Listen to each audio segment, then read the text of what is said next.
गेले 4 दिवसापासून श्रवण करतोय गुरुवर्य बाबांच्या मुखातून सुंदर अशा प्रकारची श्रीमद भागवत कथा आपण सुरुवात करतो आणि आज पासून या कार्यक्रमामध्ये पुन्हा एक भर पडली ती अशी की आजपासून काय झालेलं आहे, कीर्तन महोत्सव या ठिकाणी प्रारंभ झालेला आहे. विठ्ठल विठ्ठल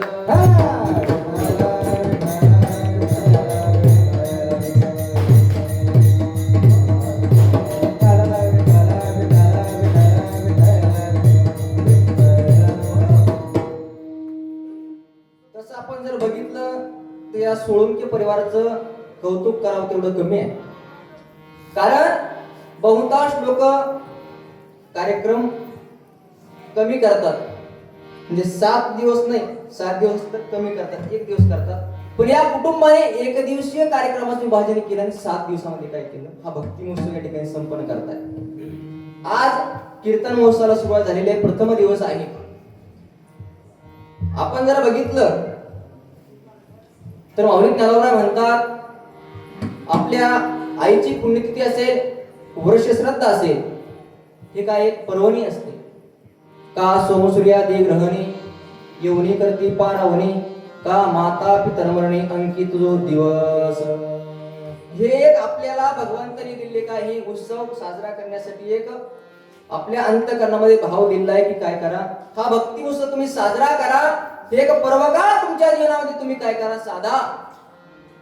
तसं जर आपण या आईचा विचार केला तर या आईने आपल्या जीवनामध्ये जीवन जगत असताना एवढे काही आटोनात कष्ट केले असतील की जेणेकरून आपल्या मुलावरती संस्कार व्हावे, आणि ते आज आपण या ठिकाणी पाहायला बघतोय. जर त्या मातेने या मुलावरती संस्कार केले नसते तर हा भक्ती महोत्सव आपल्याला पाहायला मिळाला नसता. आता या 2 दिवसापूर्वीची गोष्ट आहे.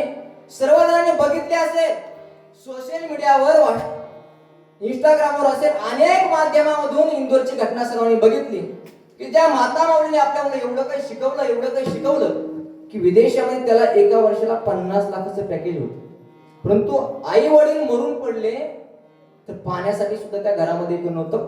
वडिलाचा देह 30 दिवस आणि आईचा देह 20 दिवस त्या खोलीमध्ये पडलेला होता. का? त्या ठिकाणी ती माता फक्त त्याला संस्कार देण्यामध्ये काय झाली, कमी पडलेली आहे. पैसा कमवण्याचं ज्ञान त्यांनी दिलं, संस्कार दिले नाही. आपण जर या आईच्या जीवनामध्ये बघितलं तर आपल्या मुलाला काय केलं, त्यांनी संस्काराने सुसंस्कृत केलं आहे. विठ्ठल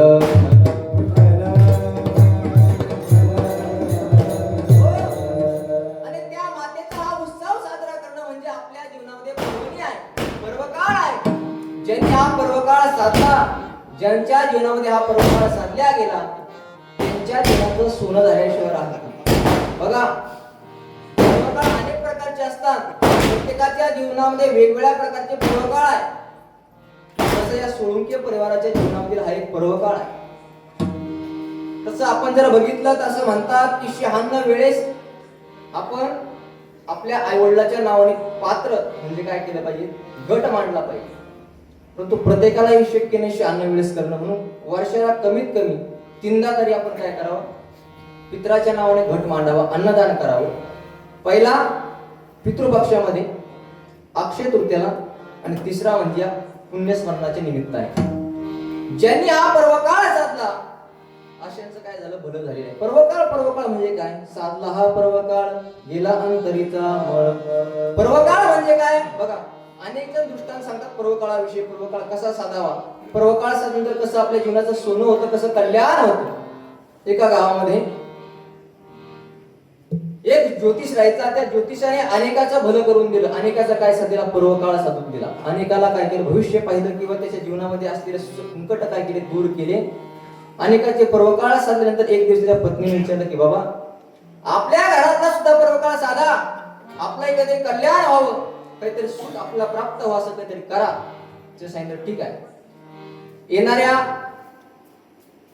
एकादशीला सुंदर अशा प्रकारचा पर्वकाळ आहे आणि त्या पर्वकाळाला मी काय करणार, अनेक प्रकारचे होम हवन स्तुती स्तोत्र त्या ठिकाणी म्हणणार. तो विधी आपल्या पत्नीला तो सांगत असताना एक शेजारी असते आजीबाई, तो विधी ऐकते. त्याच्या पत्नीचा हा विधी उजागर आहे आणि त्या आजीचा काय लपून अशा प्रकारचा आहे. तो सांगतो त्या दिवशी पटांगणामध्ये चूल पेटवायची, सुपामध्ये 1.25 किलो ज्वारी घ्यायची, मी अनेक प्रकारचे काय केले मंत्र म्हणीन, स्तुती म्हणीन, आणि त्यानंतर ज्यावेळेस मी सांगेन की सुपातली ज्वारी त्या पातेल्यामध्ये टाकायची, त्या क्षणाला ती ज्वारी त्या पातेल्यामध्ये गेली पाहिजे. हा वेळी तिची पत्नी ऐकते आणि ती आजी सुद्धा चोरून ऐकते.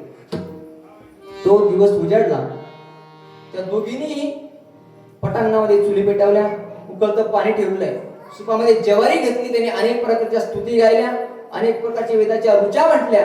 होम हवन चालू झालेला आहे. तो पर्वकाळ ज्यावेळेस होता त्या पर्वकाळामध्ये त्याने आपल्या पत्नीला सांगितलं टाक त्या ज्वारी, सुपातली ज्वारी पातेल्यात टाक म्हणल्या.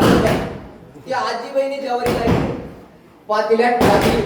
परंतु हिच्या मनामध्ये थोडासा संशय आला, टाकू नक्की टाकू ना, अशा प्रकारचे म्हणू लागलेले आहे. विठ्ठल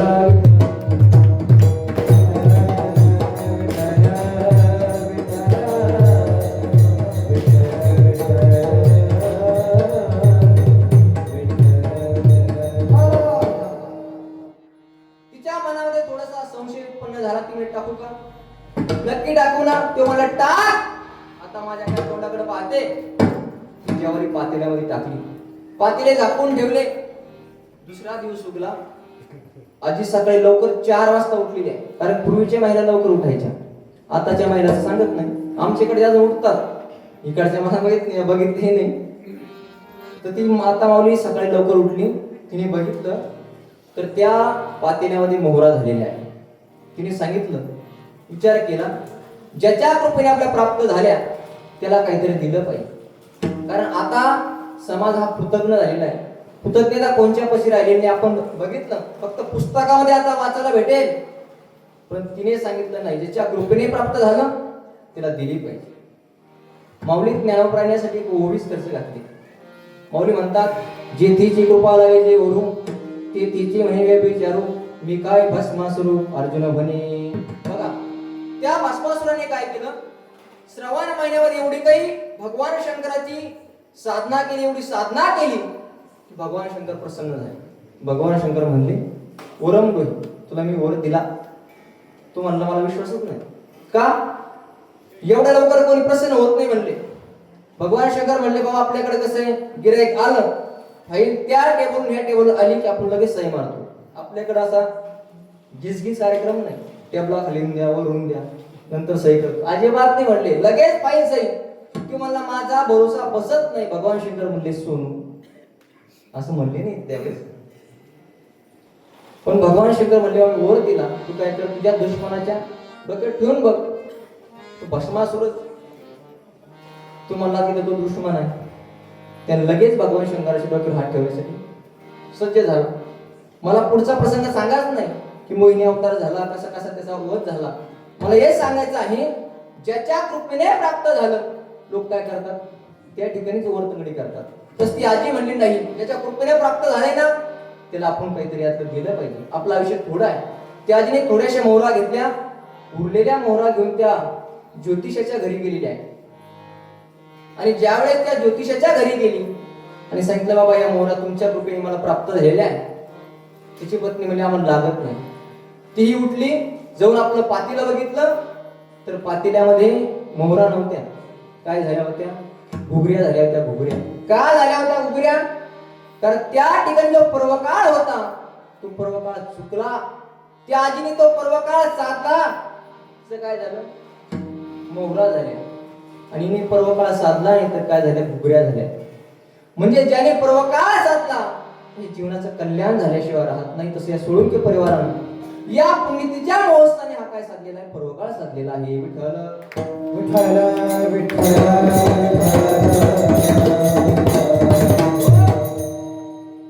हा या परिवाराचा पर्वकाळ आहे. तसं जर आपण बघितलं तर अनेकांच्या जीवनामध्ये वेगवेगळे परिवार काय असतात, पर्वकाळ असतात. आपण जर बघितलं शेतकऱ्याचा सुद्धा पर्वकाळ असतो. जसं मृग नक्षत्र लागण्याच्या पहिले शेतकऱ्यांनी शेतीची मशागत करून ठेवली आणि मृग नक्षत्रामध्ये काय करावी, पेरणी करावी. का, मृग नक्षत्रामध्ये केलेली पेरणी ही चांगल्या प्रकारे काय करते, फलरूप होते. पण जो खानदानी शेतकरी असेल तो कोपरा म्हणतात, तर तो शेतकरी काय करतो, आपल्या परिवारातील एखादा सद्ग्रस्त जर मरण पावला, मृत्युमुखी पडला असेल, तरी तो ते प्रेत दाखवून ठेवतो आणि तो पर्व काळ साधतो. कोणता? मृग नक्षत्राचा. मडे झाकून या करीती पेरणी, कुंब्या जीवानी लवला आहे. तो खानदानी शेतकरी, आता शेतकरी नाही, खानदानी शेतकरी हे काय करतात? वर्म पाळतात. का? त्या नक्षत्रामध्ये पेरलं पीक हे चांगल्या प्रकारचं काय करतं? भरभरून अशा प्रकारचं होत असतं. हा झाला शेतकऱ्याचा पर्वकाळ. आता या विद्यार्थ्यांच्या जीवनामध्ये सुद्धा पर्वकाळ असतो. त्यांना जर पर्वकाळ साधला गेला, त्यांनी जर पर्वकाळ साधला तर आयुष्यभर सुखाने बसून घ्या. नाही साधला पर्वकाळ तर मग कोणातरी हमाल्या कराव्या लागतात, रोज कुठेतरी जावं लागतं. मी तर सांगेल, विद्यार्थी जीवनामध्ये माणसाने काय करावं? नक्की साधना करावी, मेहनत करावी. परंतु साधना करत असताना, मेहनत करत असताना आपल्या ध्येयावरती करावी. एक ध्येय निश्चित करा. मग ते कोणतं का ध्येय असा ना, तुम्हाला काय बनायचं आहे? कलेक्टर बनायचं आहे, PSI बनायचं आहे, शिक्षक बनायचं आहे, वकील बनायचं आहे, इंजिनियर बनायचं आहे. एक ध्येय डोक्यासमोर ठेवा आणि काय करा? प्रयत्न करा. परंतु आता वेगळं फॅड झालेलं आहे. लोक या जमान्यामध्ये ते शिक्षण सोडून वेगळ्या रस्त्याने जायला लागले. ते तरुण आहेत, ते भरकाटलेले आहेत, त्यांना कुठेतरी डोक्यामध्ये प्रेमाचं फॅड पडलं. मी असं नाही म्हणत की जवानीमध्ये प्रेम होऊ नये. जवानी में इश्क होना कोई बुरी बात नहीं. जवानी में इश्क होना कोई बुरी बात नहीं. अगर वो इश्क पुस्तक से हो जाए तो दिल टूटने का जख्म नहीं होगा, करियर बनने का पुरस्कार मिल जाएगा. विठ्ठल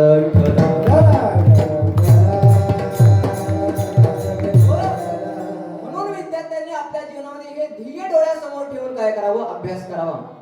बघा, ज्याला असं वाटतंय ना आपल्या जीवनामध्ये आपण ज्ञान संपादन करावं, ज्याला खरंच ज्ञान संपादन करायचं आहे, त्याने माझ्या माऊलीत ज्ञानोपदेश काय करावे? दररोज किमान विद्यार्थी अवस्थेमध्ये असताना किमान 5 वेळा तरी काय करावे? रोज वाचावे. का? ज्याला ज्ञान ग्रहण करायचं, ज्ञान नक्की प्राप्त होईल. ज्याला असं वाटतंय माझ्या जीवनामध्ये मी काय करावं? काहीतरी आगळं वेगळं दिसावं, माझ्या जीवनाचं सोनं व्हावं, त्यांनी जगद्गुरु तुकोबारायांचं काय करावं? गाथा वाचावा. आणि ज्याला असं वाटतंय ना की माझ्या जीवनामध्ये हे संपादन करावं, या समाजापेक्षा काहीतरी वेगळं दिसावं, त्यांनी छत्रपती शिवाजी महाराजांचा काय करावा? इतिहास वाचावा. इतिहास नक्कीच या सर्व गोष्टी मला प्राप्त झाल्याशिवाय राहणार नाही. ऐका, आता जे तरुण आहेत ते काय म्हणतात? ज्ञानेश्वरी हा ग्रंथ काय आम्हाला वाचण्यासारखा नाही, आमचं काय वय आहे का? लोकांच्या डोक्यात फॅड झालंय की ज्ञानेश्वरी हा ग्रंथ वयाच्या 60-70 वर्षानंतर वाचावा.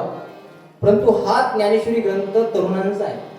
माऊली ज्ञानोबरांनी वयाच्या 16व्या वर्षी लिहिला, परंतु आज तरुण वाचायला तयार नाही. थोडस शिकले की अध्यात्म काय करतात? सोडून देतात. पण मी सांगेन, जे खूप शिकले, नवे ज्यांनी परमसंगणक निर्माण केला.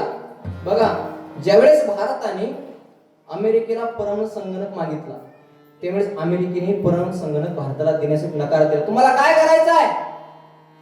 त्यावेळेस एक अकोला जिल्ह्यातील तरुण दिल्लीला पंतप्रधानांच्या भेटीसाठी निघाला आणि जाताना वडिलांनी सांगितलं की बाळा, की ज्ञानेश्वरी सोबत घेऊन जा, किमान रोज काय कर 5 वेळा तरी वाच. तो तरुण दिल्लीला गेला, पंतप्रधानांची भेट घेतली, सांगितलं मला काय करा? काही शास्त्रज्ञाची भेट घालून द्या, लागणारं साहित्य मला पुरवा, 18 महिन्यामध्ये मी काय करीन? परमसंगणक निर्माण करून देईन तुला. आणि त्या तरुणांनी 18 महिने नाही, 14 महिन्यामध्ये काय केलं? परमसंगणक म्हणजे आपलं कॅम्प्युटर तयार केलं. आणि ज्यावेळेस पंतप्रधानांनी सत्कार ठेवला आणि ज्यावेळेस पंतप्रधान त्या तरुणाला हार घालण्यासाठी गेले, तो